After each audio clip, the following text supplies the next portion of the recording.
안녕하세요, 요니윤입니다. 오늘은 여행하는 삶에 대한 얘기를 조금 해보려고 해요. 제가 왜 이렇게 사는지, 왜 이렇게 살 수밖에 없는지에 대한 그런 얘기들을 조금 해보려고 합니다. 그냥 생각나는 대로 주저리 말하는 거라서 앞뒤가 좀 안 맞고 뒤죽박죽할 수도 있을 것 같아요. 그래도 이해를 해주시길 바라고요. 일단 제가 여행을 하는 이유에 대해서 말씀을 드릴게요. 저 같은 경우는 한국에서 평생 살아온 케이스예요. 한국에서 초중고를 다 나왔고 대학도 한국에서 나온 그런 케이스. 대학교 입학하기 전까지는 해외 경험이 하나도 없는 그런 케이스. 해외 갈 기회도 없고 가볼 생각조차 하지 못했던 그런 케이스의 사람이에요. 한국 사회에 제가 한국인으로서 그 사회에 속해 있으면 해야 될 게 너무 많더라고요. 초등학교 때부터 공부해라 중학교 때도 공부해야 되고 고등학교 때도 공부해야 되고 대학교 때도 공부해야 되고 졸업하고 나니까 취업해야 되고 취업해서 또 승진해야 되고 되게 할 게 많더라고요. 근데 이 모든 걸 버리고 딱 어느 새로운 사회에 속해서 제가 거기를 여행하는 여행자가 되었을 때는 정말 그 모든 속박에서부터 벗어날 수 있다는 그런 자유로움과 다른 사람의 삶을 객관적인 시점에서 관찰을 하면서 내가 사회에 어떤 역할이었고 내가 왜 사는지 그런 것들을 조금 객관적으로 볼 수 있는 기회가 되더라고요. 그게 너무 좋아서 단순히 그 이유만으로 여행을 시작을 했어요. 네, 한마디로 현실 도피입니다. 현실 도피를 했는데 그게 너무 짜릿하더라고요. 매번 즐거워, 새로워, 짜릿해. 그래서 지금까지 계속 이렇게 여행을 하고 있는 중입니다. 적당히 여행도 할 만큼 했겠다. 남들 가봤다는데도 대충 다 가봤겠다. 그러면 이제 적당히 하고 들어와서 한국에서 자리를 잡을 때가 되지 않았냐? 라고 생각을 하시는 분들이 굉장히 많을 거라고 생각을 해요. 특히 저희 부모님이 그런 말을 맨날 하시거든요. 엄마 보고 있지? 대부분의 사람들이 여행을 조금 오래 했다고 하더라도 대부분 한국 사회로 다시 돌아와서 한국에서 자리를 잡고 남들이 하라는 거 해야 된다는 거를 꾸준히 하면서 이렇게 사는 것 같아요. 근데 저 같은 경우는 조금 반대의 케이스인 게 여행을 하면 할수록 이건 진짜 아니다라는 생각이 더 강해졌던 것 같아요. 약간 여행의 부작용인가요? 여행이 주는 장점 중에 하나가 뭐냐면 내가 그 사회에 속해 있을 때는 정말 몰라요. 왜냐면 내가 보이는 세상이 그거밖에 없기 때문에 그게 잘 안 보이는 경우가 많아요. 근데 여행을 해서 그런 시티즌들을 만나서 그 사람들과 대화를 해보면 이 상황이 되게 객관적으로 보여요. 전 세계 어느 도시를 가든 모든 시티즌은 똑같은 문제를 가지고 있어요. 가족과의 트러블, 그리고 집값이 너무 비싸고 뭐 차값이 너무 비싸고 직업을 구하기 너무 힘들고 돈은 없고 이 문제들은 전 세계 어느 도시를 가도 공통적으로 얘기를 할 수 있는 문제예요. 왜? 근데 왜 그게 문제지? 하고 질문을 던져봤을 때 사실 대부분의 사람들이 왜 그게 문제인지에 대한 별 생각이 없는 것 같다는 느낌을 받을 때가 굉장히 많았거든요. 이렇게 해야 한다고 배웠는데 이걸 왜 해야 하는지에 대해서 진지하게 생각해보지 못한 사람들이 굉장히 많은 것 같다는 생각을 했어요. 저는 대부분 사람들이 불행한 이유가 바로 이거에서 오는 거라고 생각을 합니다. 사실 불행한 게 아니에요. 불행하다기보다는 도대체 뭐가 자기 자신을 행복하게 만들어 줄 수 있는지 모르는 거예요. 그래서 그냥 메디아에 지배를 당하는 거예요. 대표적인 미디어라고 하면 광고 같은 게 있죠. 이 차를 사야 돼, 이 비싼 아파트를 사야 돼, 이렇게 맛있는 음식을 먹어야 돼, 이렇게 비싼 화장품을 바르고 예뻐져야 돼, 예쁜 얼굴을 가지면 넌 행복해질 수 있어, 이렇게 좋은 집에 살면 넌 행복해질 수 있어. 계속 광고를 때리는 거예요. 미디어는 광고밖에 없어요. 자신이 진짜 자기가 뭘 원하는지, 진짜 뭐가 자기를 행복하게 해줄 수 있는지를 모르면 그런 미디어에 끌려갈 수밖에 없어요. 그래서 사람들이 막 샤넬을 사고 구찌를 좋아하고 페라리를 타고 싶어하고 그러는 거예요. 진짜 이게 나를 행복하게 해줄 수 있을까? 라고 생각을 해봤을 때 저는 그것들이 딱히 저를 행복하게 해줄 수 있을지 잘 모르겠더라고요. 왜냐면 그런 명품을 산다는 것 자체가 일단 나물식을 하는 거잖아요. 진짜 솔직하게 진짜 이 명품의 가치와 진짜 이게 예뻐 보여서 사는 사람이 있을까라고 생각을 해봤을 때 1%면 진짜 많지. 0.1%도 안 되는 것 같다고 생각을 해요. 심지어 뭐 거기에 대해서 전문적으로 알고 있다고 생각하는 사람들도 그냥 그게 비싸서 좋아하는 거예요. 내가 이걸 다른 사람한테 보여줬을 때 그 사람들이 우와 해주는 그 시선이 좋은 거예요. 그래서 그게 필요한 거예요. 근데 실제로 그게 본인들 삶에는 아무 영향이 없거든요. 내가 이런 거지 같은 옷을 입고 있든 되게 비싼 원피스를 입고 있든 다른 게 뭐야. 그냥 원피스는 원피스일 뿐인데 근데 사람들은 그게 날 행복하게 해줄 거라고 믿는 거예요. 이미 광고에 지배당한 거죠. 그래서 그게 없으면 안 될 것 같은 거야. 그래서 그걸 위해서 일을 하는 거야. 남들이 보기에 좋아 보이는 삶을 살기 위해서 그렇게 죽을 둥 할 둥 일을 하는 거야. 근데 저 같은 경우는 다른 사람들보다는 그래도 조금 더 행운인 게 제가 좋아하는 게 뭔지를 알고 있는 사람인 것 같아요. 그래서 그게 저한테는 필요가 없어요. 이게 필요가 없으니까 돈도 필요가 없고, 돈을 벌어도 내가 원하는 데 쓸 수가 있고, 그리고 내가 원하는 방식으로 돈도 벌 수가 있겠더라고요. 여권에 도장 막 찍혀있고, 해외를 수시로 나가고, 뭐 뻗떡하면 그냥 외국에 있고, 맨날 말하는 것도 되게 기적처럼 말하잖아요. 왜 노예가 되었든지 모르겠다, 뭔가 이런 느낌으로 기적처럼 말하니까 되게 사람들이 금수저라고 생각을 하는데, 결론부터 말씀드리자면 저는 절대 금수저 아니고요. 오히려 저희 집이 굉장히 가난한 층에 속하는 그런 사람입니다. 그래서 어떻게 보면 그 누구보다도 돈이 필요하고 그 누구보다도 안정적인 직업을 찾는 데 목이 메어 있어야 할 그런 상황이에요. 그래서 오히려 제가 더 이렇게 생각을 하게 된 거일 수도 있어요. 여행자 입장에서 세상을 바라보면 굉장히 객관적인 시점에서 보다 뚜렷하게 보이는 것들이 몇 가지가 있어요. 그러면서 저는 이것에 대한 굉장히 강한 편견을 가지게 되었는데, 이 편견이 뭔지에 대해서 말씀드릴게요. 이걸 얘기를 하려면 일단 제가 살아온 청소년기 시절부터 먼저 얘기를 해야 될 것 같네요. 제가 초등학교 때부터 공부를 열심히 해야 한다는 소리를 정말 많이 들었어요. 대부분 사람들이 겁을 줬어요. 너 공부 못하면 나중에 이렇게 될 거야. 그게 너무 두려운 거죠. 근데 사실 공부 못한다고 해도 아무런 일이 일어나지 않거든요. 근데 사람들은 그거를 겁을 줘요. 그래서 공부를 해요. 근데 사실 공부를 한다고 하지 사실 공부를 한 건 아니에요. 그래서 사람들이 실제로 학문에는 관심이 없어요. 그러니까 학문 탐구 말도 안 되는 소리죠. 우리나라 대학생들만 봐도 되게 쉽게 알 수 있는 거잖아요. 대학이라고 하면 학문을 연구하는 기간 중에 최고의 기관이 대학인데, 그럼 대학생이 학문을 연구하기 바빠야 되는데 학문을 연구하기 바쁜 대학생이 어딨어요. 전부 다 알바하느라 바쁘죠. 우리나라 대학생도 없었으면 우리나라에 있는 그 많은 수많은 카페들이 다 문 닫았을 거예요. 일할 사람이 없으니까.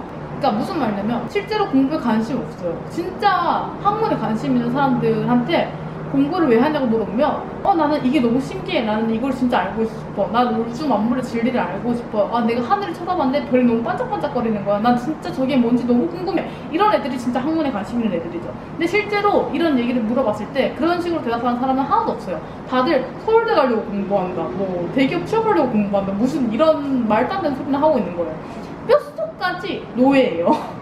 아주 깊은 사상부터가 노예의 사상이에요. 제가 이런 식으로 말하면 저를 질타하시는 분들이 굉장히 많을 거라고 생각해요. 왜냐면 이 뿌리 깊은 사상은 진짜 뼛속까지 노예 근성은 버릴 수 없어요. 너무 어렸을 때부터 세뇌당해온 거라서. 저도 그런 세뇌를 당했던 사람이고요. 학교에서 뭐 지구가 둥글다는 사실을 배웠어요. 나는 그게 너무 신기한 거야, 지구가 둥글다는 사실이. 그래서 집에 가가지고 엄마 아빠한테 엄마 사실은 지구가 둥글대 이런 식으로 얘기를 하면 엄마 뭐라 그래요?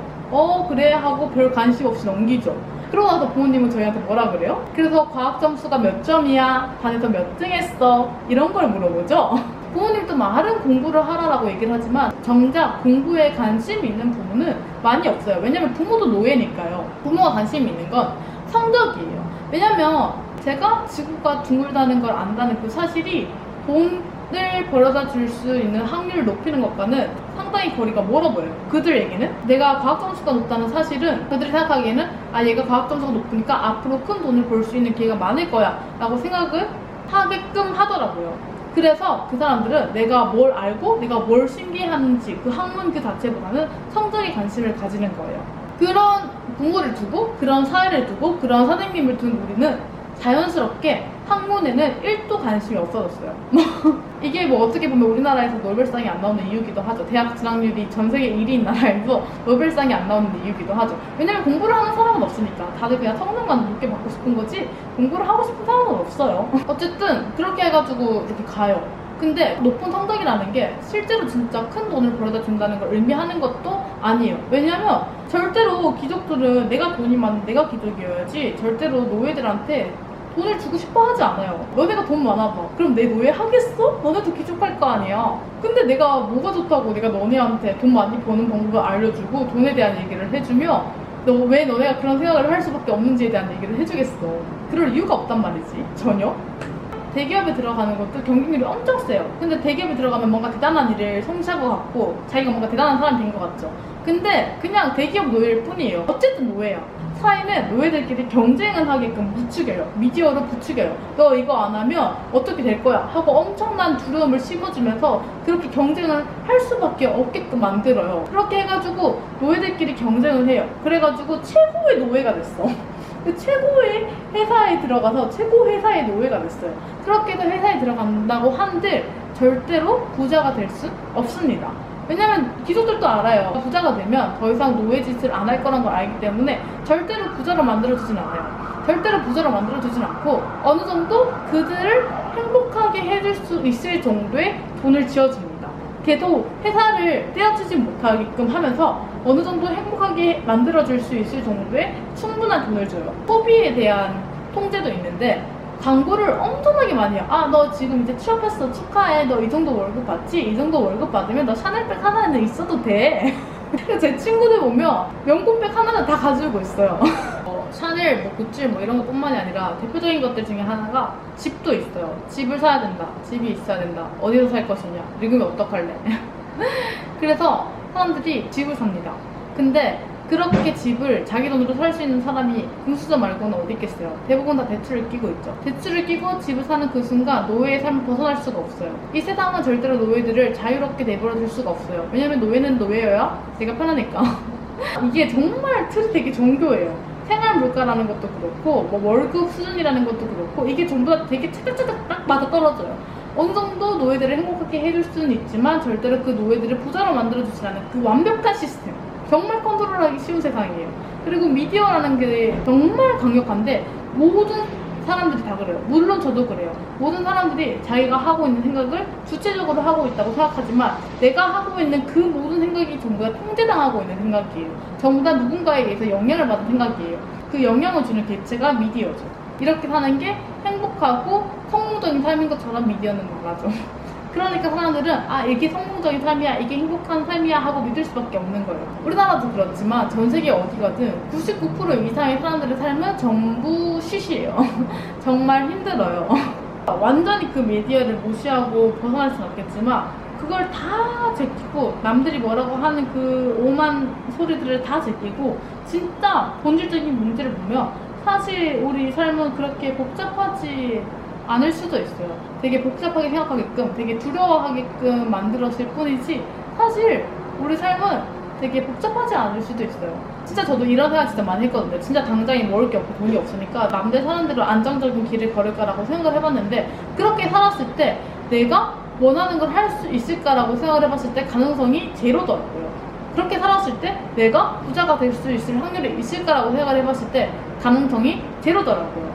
근데 내가 이거를 때려치우고 뭔가 다른 시도를 하면 물론 힘들어요. 그럼에도 불구하고 거기는 0.1%의 가능성이 있잖아요. 저는 이것도 믿자봐야 본전이라고 생각해요. 어차피 내가 대기업 들어가고 안정적인 길을 걸어도 이렇게 살았을 때 내가 원하는 삶을 살 수 있을 확률이 제로니까. 근데 0%인 것보다는 0.1%의 가능성이라도 있는 길을 선택하는 게 맞지 않나라고 생각을 했어요.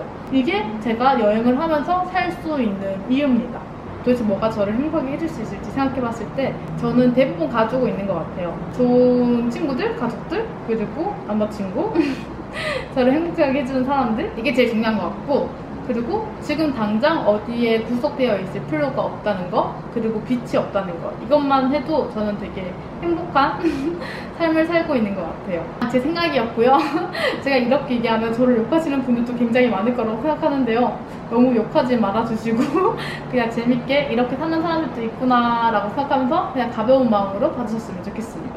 그럼 안녕. 아, 그리고 마지막으로 제가 이렇게 살아서 굶어 죽는지 안 굶어 죽는지 궁금하시다면 구독과 좋아요 눌러주시고 앞으로 제가 어떻게 살아가는지 계속 꾸준히 봐주셨으면 좋겠습니다. Are we gonna kill you?